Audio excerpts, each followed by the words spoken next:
Today I'm going to share with you the most powerful tool that I have for getting clear on writing the first draft.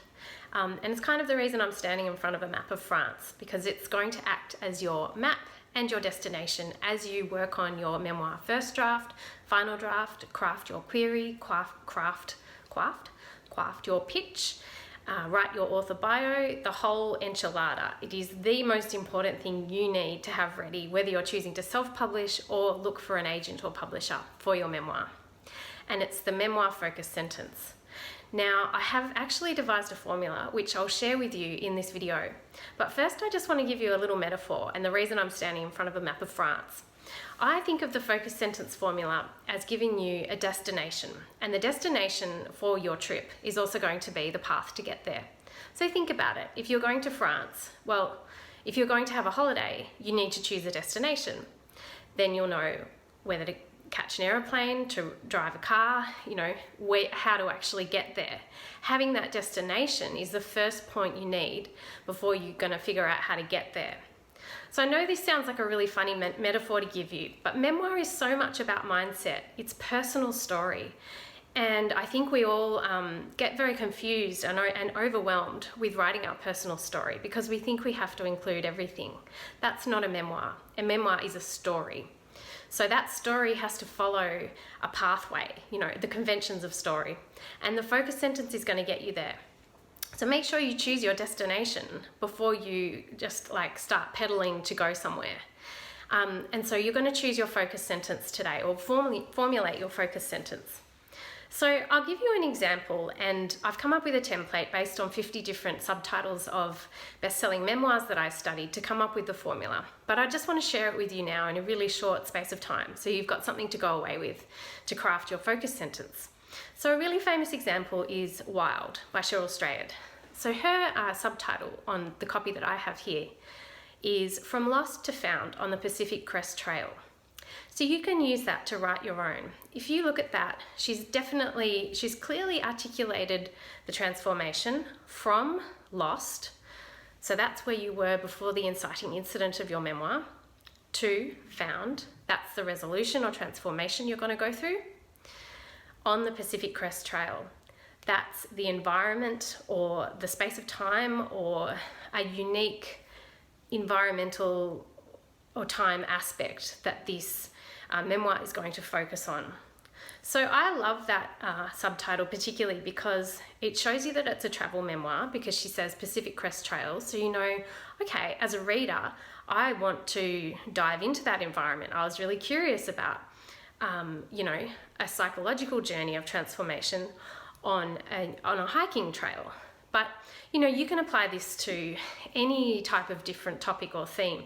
If you can't think of the environment that you're going to be in, if it's not a clearly, if your book doesn't cover one part of France, use one part of the world. Use the time frame that it's going to cover.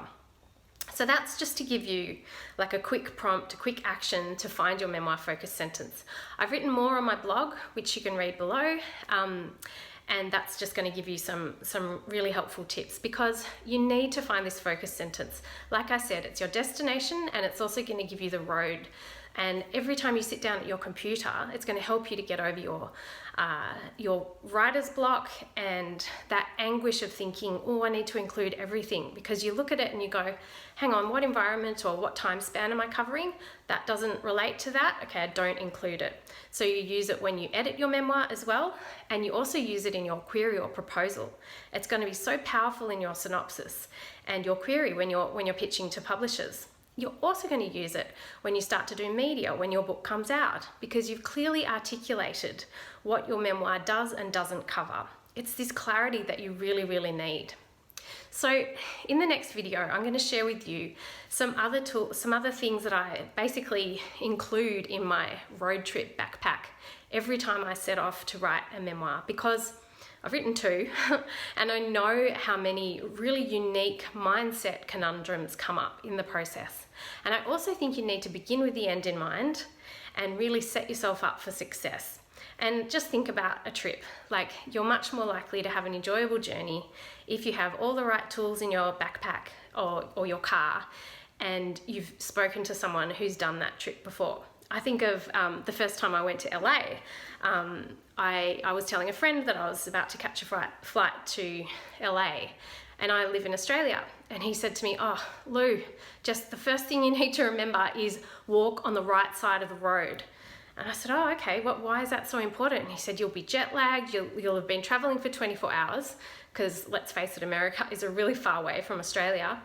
And you'll be delirious, and the buses go really fast, even at the airport. So just look on the right side of the road." And he was so right. I got off at Los Angeles airport, hadn't slept for it was probably only a day, but it felt like 3. And I just kept thinking, "Oh, that's right." He said, "Look on the right." Yeah, great. So I didn't get hit by a bus. So that's my strange way of telling you that what I've come up with and I'm going to share with you in the next video is basically not help you to get sideswiped by a bus. Sorry, it's going to help you not get sideswiped by a bus as you sit down and write and then sell and then promote your memoir, which is very, very personal and very, very unique as a writing genre.